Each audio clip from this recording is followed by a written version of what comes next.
En estos días estaba pensando que me falta menos para el día de mi muerte.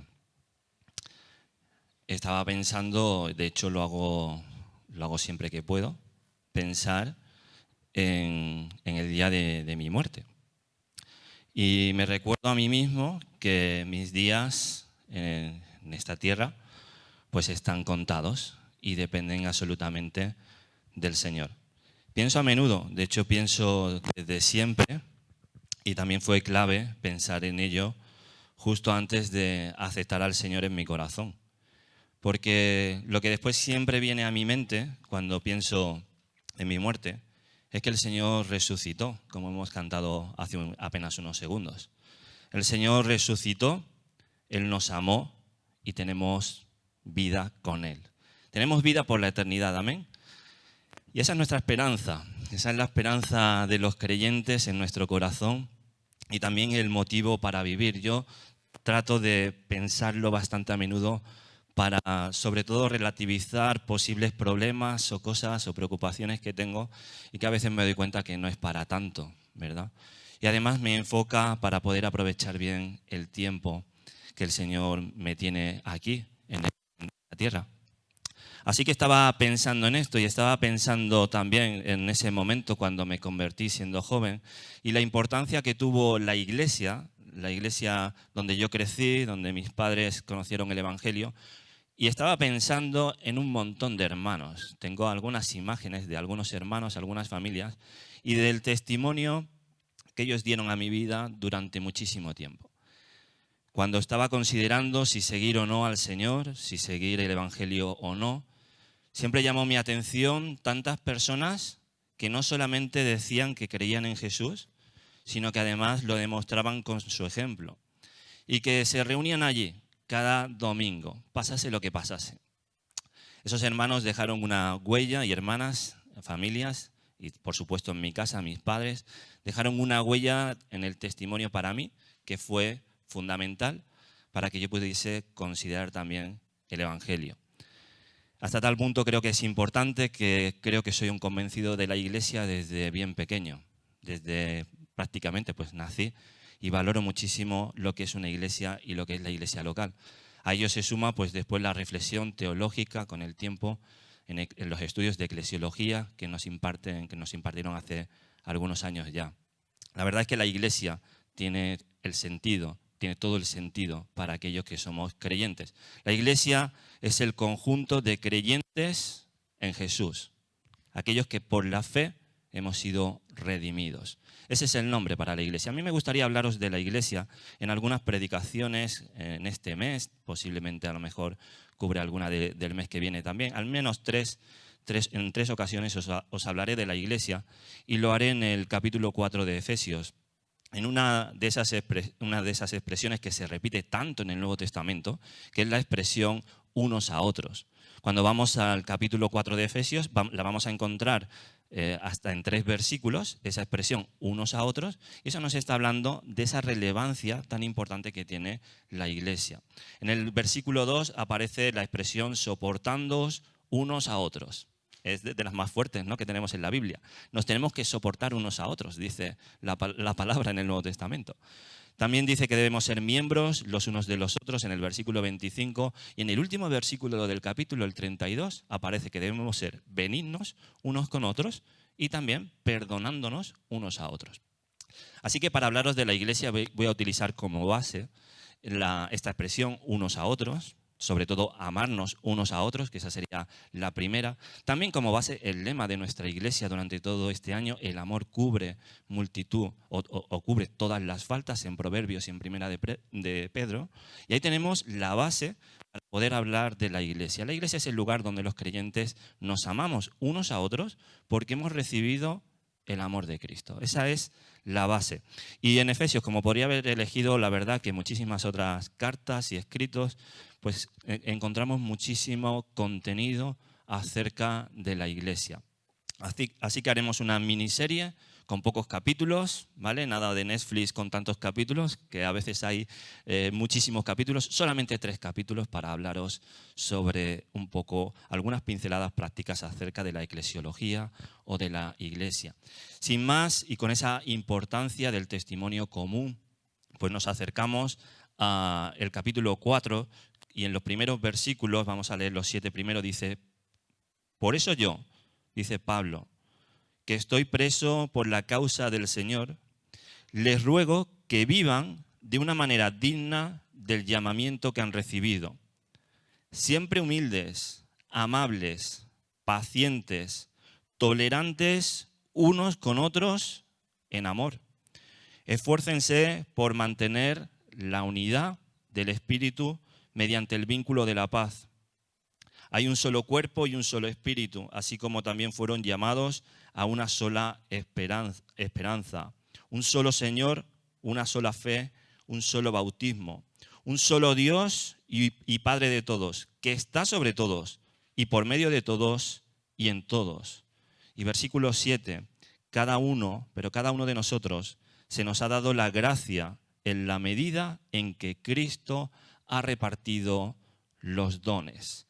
Dice el apóstol Pablo, preso en el Señor.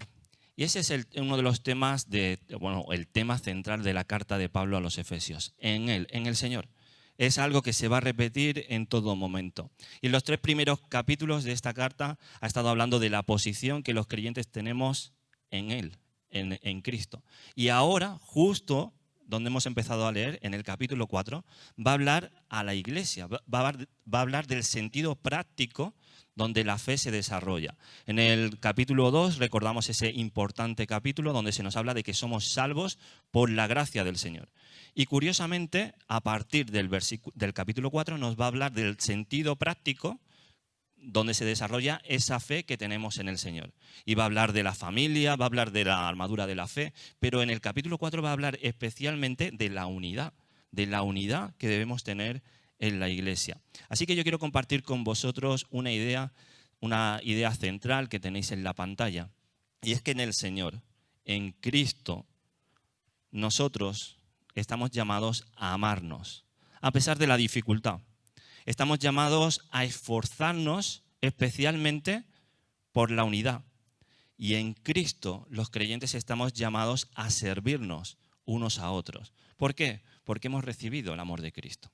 Es decir, no es posible vivir la fe y no experimentarla o no ponerla en práctica dirigiéndonos a otras personas. Es la necesidad del compañerismo que tenemos los seres humanos. Pero además la iglesia, que es la esperanza, muchas veces seguro que habéis escuchado la frase, la iglesia es la esperanza para este mundo. Y es que nuestro mundo está muy necesitado. Viven sin esperanza. Fijaros que ante la pregunta acerca de la muerte no hay respuesta. Ante la pregunta acerca del sentido tampoco hay respuesta. Pues la iglesia es la esperanza para este mundo. Y eso es muy importante que lo tengamos presente porque tenemos que marcar una diferencia. Hoy nuestro mundo es un mundo individualista, donde cada vez las personas se centran más en lo individual. Por si fuera poco, con todo el tema que estamos viviendo, evidentemente, por lo menos en mi opinión, se está potenciando muchísimo más, ya que tenemos más restricciones para poder estar en comunidad, para poder vivir en comunidad la iglesia. Así que no corren buenos tiempos para vivir lo que decía el Nuevo Testamento y lo que decía Jesús. Pero en la eclesia, que quiere decir los llamados afuera, seguimos estando llamados a ser comunidad, a ser el conjunto de creyentes que puedan llevar esperanza a las personas que no creen. Así que en primer lugar quiero hablaros de esa importancia de amarnos unos a otros. Eso lo decía el Señor Jesús. Él le dijo, conocerán que sois mis discípulos ¿cuándo? Cuando vean cómo os amáis vosotros. Es de ahí que es importante que seamos una iglesia y que seamos una iglesia que nos amamos unos a otros. ¿Por qué? Porque otros estarán mirando. Ese es el testimonio de muchos de nosotros, que hemos visto a personas amándose de verdad. Y eso a veces pasa en medio de grandes dificultades. No es fácil. Por eso lo escribe Pablo, porque había dificultades. De hecho, él tenía una, en ese momento dice preso, pues claro, estaba encarcelado. Imagínate la gran dificultad. ¿Cuáles son las dificultades para ti hoy, para ser iglesia? Estoy seguro que el énfasis en el individuo es uno, que yo he mencionado, pero puede haber otras cosas a nivel personal, a nivel familiar, que a veces nos impiden vivir la vida de la iglesia o el sentido práctico al que fuimos llamados para formar parte de la congregación. Lo que está haciendo Pablo es una exhortación. Está animando a los creyentes. Y hay algunas versiones que dicen, te ruego. Pero básicamente lo que está queriendo decir es, os animo a que viváis de una manera coherente, en consecuencia con aquello que recibisteis. Es decir, la iglesia no es ni más ni menos que la traducción de haber podido conocer el Evangelio y ponerlo en práctica en nuestra vida. Vivir en consonancia con aquello de haber sido salvos por gracia. Es curioso que de lo primero que nos va a hablar el apóstol Pablo es de la necesidad de estar unidos. Y eso es porque Pablo sabe que muchas veces, y también pasaba en Éfeso, el problema de las congregaciones, el problema de las iglesias, es que a veces pueden haber choques. Tan sencillo. No sé si ponéis cara de sorpresa porque cada vez veo menos las expresiones con las mascarillas, pero os lo cuento. A veces hay choques en las iglesias. A veces puede haber problemas en las congregaciones, en las comunidades cristianas. Y es tan antiguo que está puesto hasta para las primeras comunidades en el Nuevo Testamento. Y la receta que va a aplicar Pablo es la siguiente. La iglesia se debe amar, a pesar de las dificultades, a pesar de las barreras. Nos tenemos que amar unos a otros. Y sobre todo va a utilizar esa expresión soportándoos unos a otros. Pero antes de ello lo que dice es 4 cosas. Le dice, debéis ser humildes, o en la versión que os he leído, en la nueva versión internacional, humildes, amables, pacientes y tolerantes.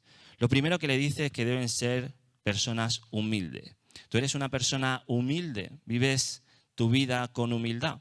Bueno, hay alguien que dice que si dices que eres muy humilde, pues ya estás dejando de serlo, evidentemente. Pero humilde tiene que ver con hacerte pequeñito, literalmente, con hacerte pequeñito, con no pisar a los demás, básicamente con ser capaz de reconocer tus limitaciones. Eso es una persona humilde.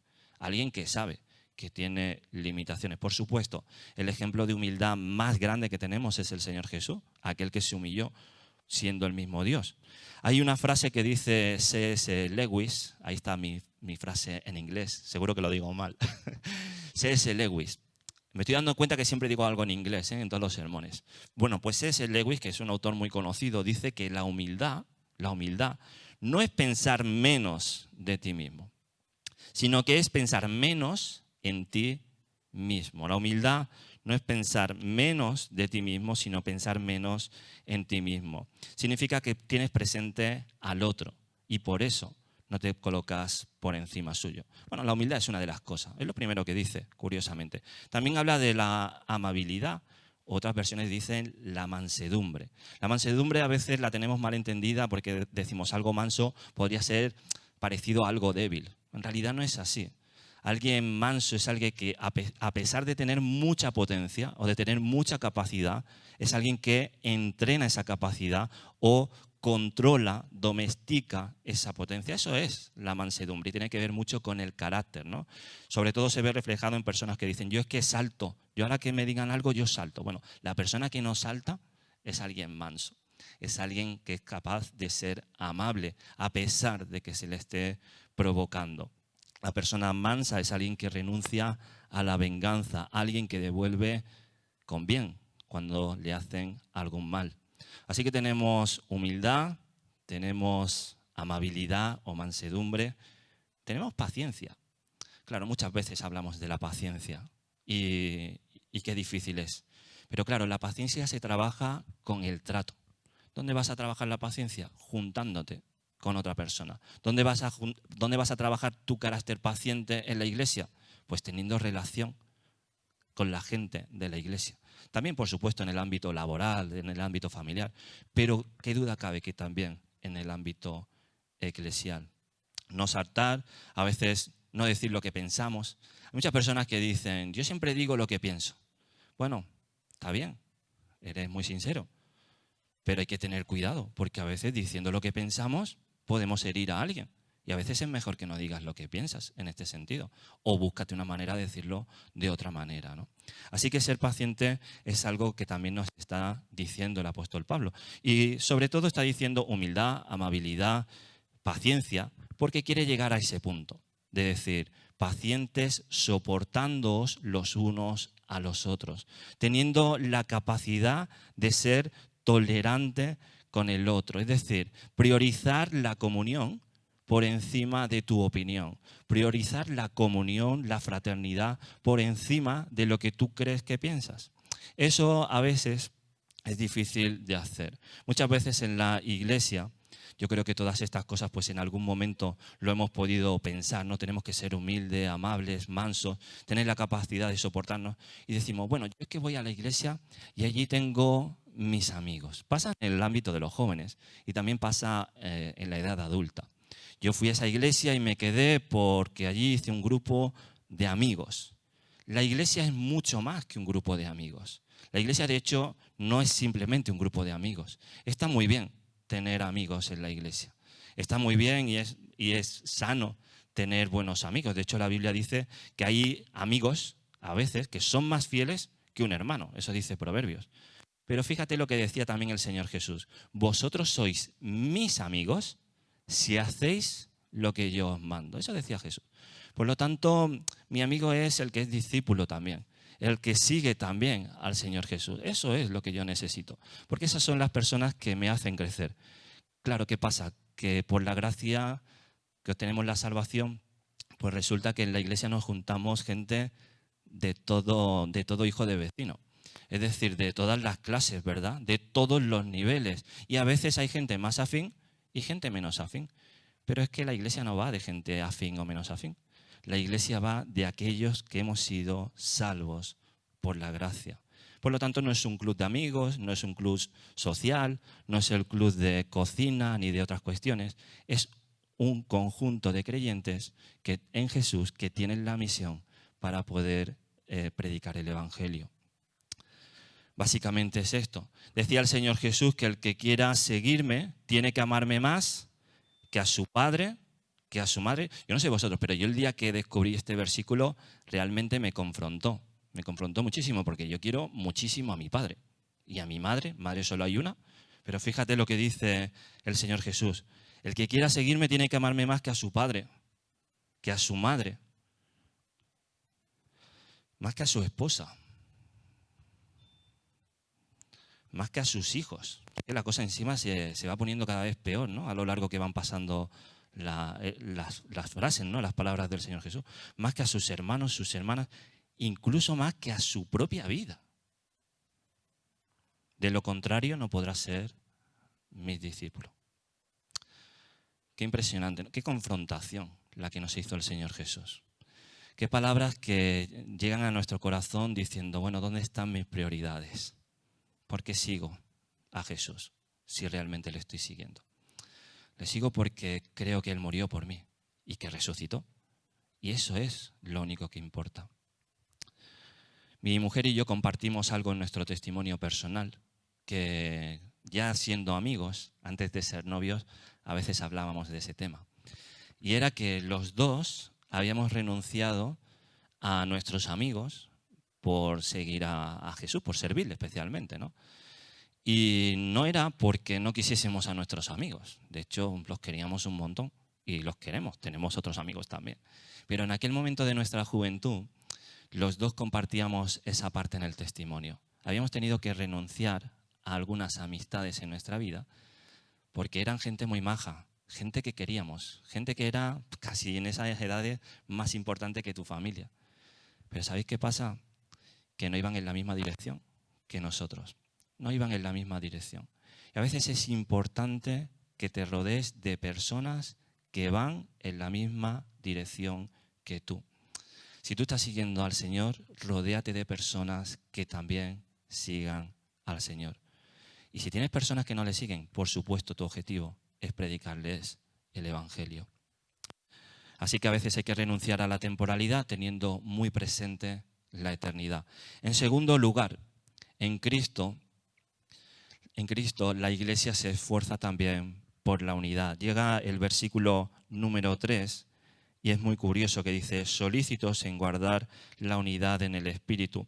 Está hablando del esfuerzo que hay que hacer para poder conservar la unidad. Es decir, la unidad no es, ay, qué pena que se está dividiendo mi familia o mi casa o mi iglesia. No, no.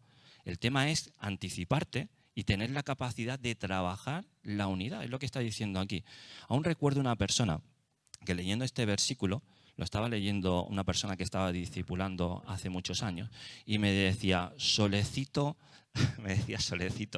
solecito en guardar. En vez de solícito, me decía solecito.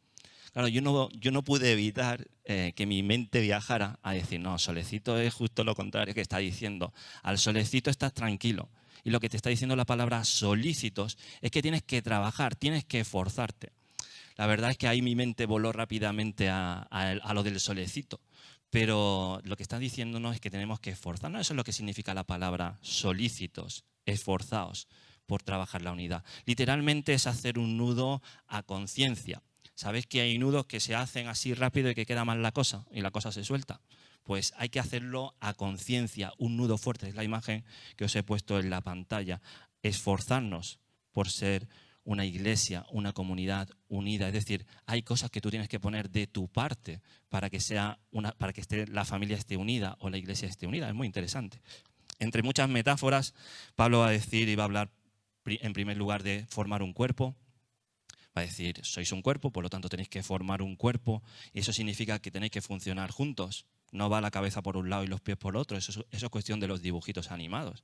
No, en la iglesia vamos todos juntos, y la idea de ir y funcionar juntos es la idea de un cuerpo, ¿verdad? No vamos por separado. También compartir el mismo camino en el espíritu. Dice también un mismo espíritu, como fuisteis llamados también a una misma esperanza. Hay un único espíritu. Eso es interesante porque Jesús cuando les dijo que resucitaría, les dijo, yo me voy, pero os voy a enviar al defensor. Os voy a mandar al Paracletos, al Espíritu Santo, para que os guíe a toda verdad. Si quieres seguir profundizando en los estudios de la Iglesia o de la eclesiología, tienes que ir a Hechos de los Apóstoles y estudiarlo en profundidad, evidentemente. Pero es allí donde se cumple y donde nace la Iglesia, donde se cumple aquella promesa del Espíritu Santo. Es importante que entendamos eso, porque el Espíritu Santo es el primero en llegar a tu vida. Es el primero que nos convence cuando éramos pecadores. Si estabas luchando con el Evangelio, estabas diciendo, bueno, yo no soy tan malo. Y si luchabas con el orgullo diciendo, es que hay otra gente que es peor que yo. Y el Espíritu Santo nos iba diciendo poco a poco, no, es que tú tienes que pedir perdón por tus pecados al Señor, y te va convenciendo de pecado. Pero es que el Espíritu Santo es no solamente el que nos abre la puerta, en este sentido, a la redención, sino que es después también el que nos guía, el que nos encamina, que es es lo que nos está diciendo en este momento. Está diciendo, es el que provoca también que estéis en el camino, en la guía de la verdad. ¿Y sabes dónde pasa eso también? En el ambiente de una congregación. Yo sé que hoy está muy de moda decir que la iglesia no son los edificios. ¿Lo habéis escuchado? La iglesia no son los edificios. Todo eso viene de un énfasis en teología, muy antiguo además, desde San Agustín, diría yo, pues hablando de la iglesia invisible, ¿no? Y entonces se dice que la iglesia no son los edificios. Y entonces el énfasis está en que los creyentes, pues solamente el Señor lo sabe, y es la iglesia invisible. Claro, eso es verdad, y eso está pues en el contexto de hablar de la salvación, por supuesto. Pero qué bueno es que las iglesias tengan una repercusión local y a veces sea por medio de un edificio. Yo sé de sobras que la iglesia no es un edificio. La iglesia es el conjunto de los creyentes que han sido redimidos. Pero es muy importante estar en un lugar.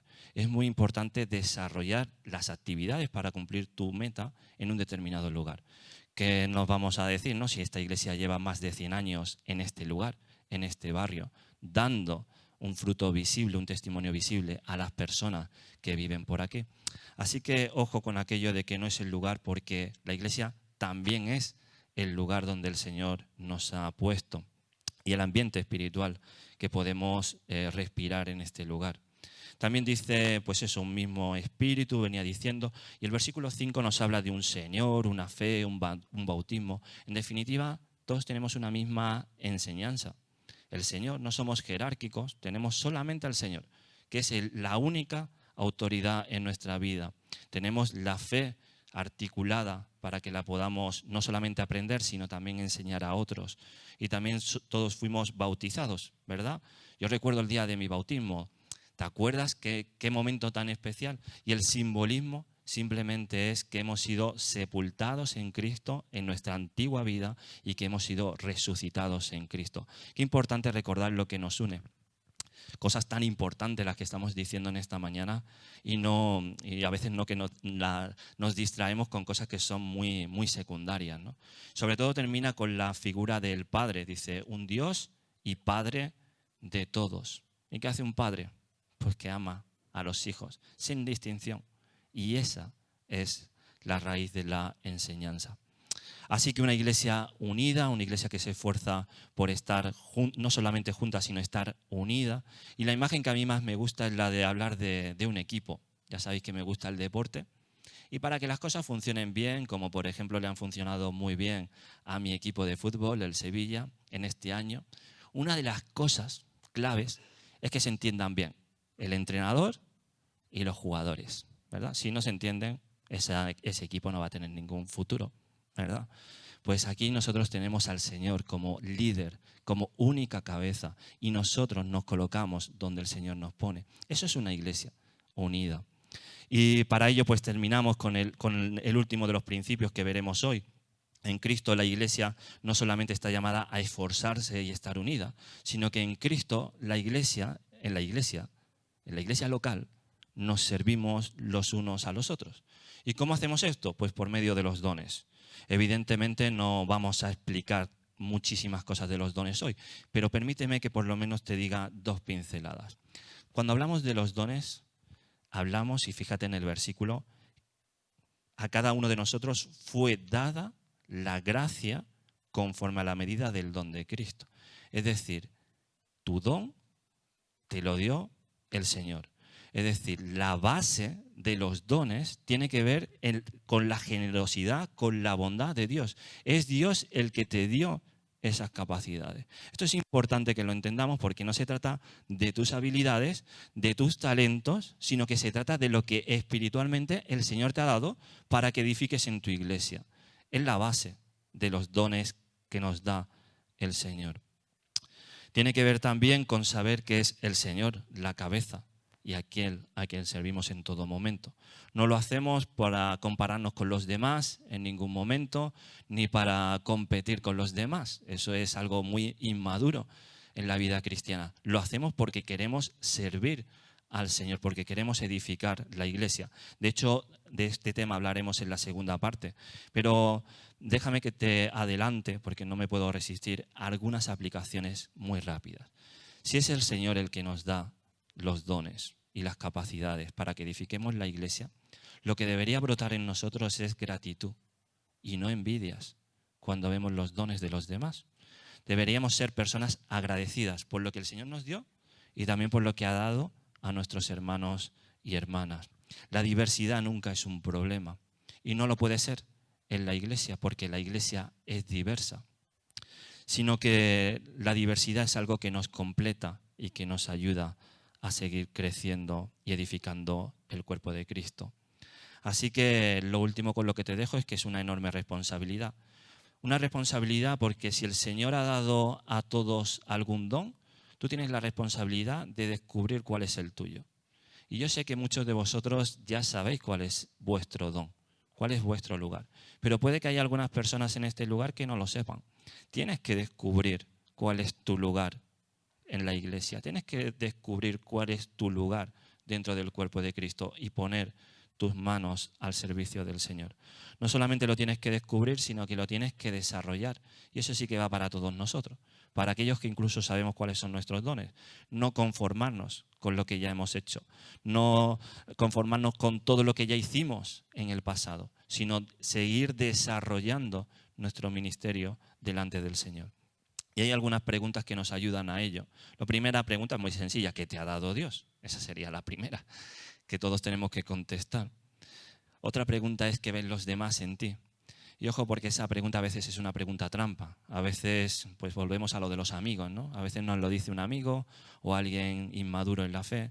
Bueno, tienes que tener cuidado con las opiniones de los demás. Sobre todo busca opiniones de hermanos maduros que te puedan dar una orientación. También tienes que pensar otras cosas como tu personalidad, tienes que pensar tu disponibilidad, tu situación personal. Hay muchas cosas que debes pensarte bien antes de comprometerte con algún ministerio o algún servicio. Pero lo que tengo muy claro es que no servir no es una opción en la vida cristiana. Todos podemos y tenemos un lugar dentro de la Iglesia y del cuerpo de Cristo. Con la pregunta que te quiero dejar en esta mañana es con la que tenéis en la pantalla. Bueno, deciros simplemente que todos somos recipientes con esos dones, damos cosas diferentes, pero la pregunta realmente es cómo sumar a ese testimonio común. Yo reconozco, para mí fue un impacto ver a tantas personas creyentes tan fieles que ponían al Señor lo primero siempre en su vida. Y eso contribuyó a que yo pudiese seguir al Señor. Y yo me pregunto, ¿cómo sumarás tú al testimonio común? A veces pensamos en lo importante que es que se convierta nuestros hijos, la gente de nuestra familia. Es lógico, es normal, es nuestro motivo de oración y nuestra preocupación primera. Pero no te olvides que cuando vienes a la iglesia también hay otras personas que te están observando. También hay otras personas que miran tu testimonio. Y a veces con eso somos muy duros y decimos, uy, es que yo tengo algunas cosas en mi vida que no están bien, que no están en orden. Ya, pero amas al Señor, tienes fe. Porque lo que a veces tú crees que la gente está viendo en tu vida no es nada tiene que ver con lo que ellos están viendo o necesitan ver. Así que te animo a sumar al testimonio común. Y eso se hace viniendo, siendo parte de la congregación. Con eso no estoy llamando a la imprudencia a todos aquellos que realmente pues hacen bien en seguir las recomendaciones sanitarias, ¿no? Pero nunca te olvides que sí que es importante asistir a la iglesia y dar un testimonio común para las personas que no creen.